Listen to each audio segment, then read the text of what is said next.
তা আমি আশা করব আপনাদের মাধ্যমে আমরা বলতে চাই যে এই ধরনের গুজব যারা ছড়ায়, একজন সাবেক 3 বারের প্রধানমন্ত্রী, ওনাকে নিয়ে একটা সর্ববৃহৎ দলের প্রধান তিনি, ওনার বিরুদ্ধে যারা এই ধরনের অপপ্রচার চালাচ্ছে তাদেরকে বলবো মানুষকে উপহাস করা ঠিক না।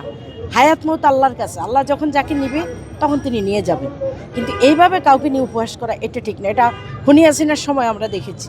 আমরা 100% জরুরি মনে করছি, 100% জরুরি। উনি যদি আল্লাহ রাব্বুল আলামিন, উনি মাঠে ঘাটে যাওয়ার দরকার নেই, উনি শুধু মোটামুটি ভালোভাবে একটু স্টেবল থাকলেই হবে, যেটা উনি ঠিক আছে, সুস্থ আছে, দুই একটা কথা মানে উনি টেকেল দিতে পারে, এরকম কিছু একটা দরকার। কেন অভিভাবকহীন কিন্তু বাংলাদেশ এখন, আমরা যে যাই বলি না কেন, বাংলাদেশ এটা একটা দেশ চলে কিন্তু একটা গণতান্ত্রিক সরকারের অধীনে।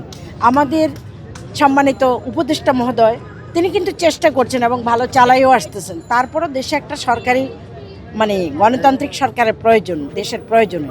সুতরাং সেখানে ওনাকে অনেক প্রয়োজন, দেশের প্রয়োজনে ওনাকে প্রয়োজন। সেটা আপনারা বলতে পারবেন, আপনারা যেহেতু মিডিয়াতে আসেন, আমরাও আসি। আমরা প্রত্যাশা করি যে আল্লাহ নাম নিয়ে, আমরা তো সবসময় বলছি তারেক রহমান তো জাতা ঘরের সন্তান না, আমি আর আপনার মতো না। তারেক রহমান একদম সম্পূর্ণ ব্যতিক্রম, একজন সাবেক স্বাধীনতার ঘোষকের ছেলে, রাষ্ট্রপতির ছেলে, সাবেক 3 বারের প্রধানমন্ত্রীর ছেলে। সুতরাং ওনাকে নিয়ে যদি কেউ কোনোরকম কোনো তুলনা করে এটা ঠিক না।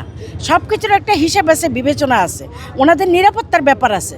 কেন বাংলাদেশে এখন সবচেয়ে বড় শক্তি হলো তারেক রহমান।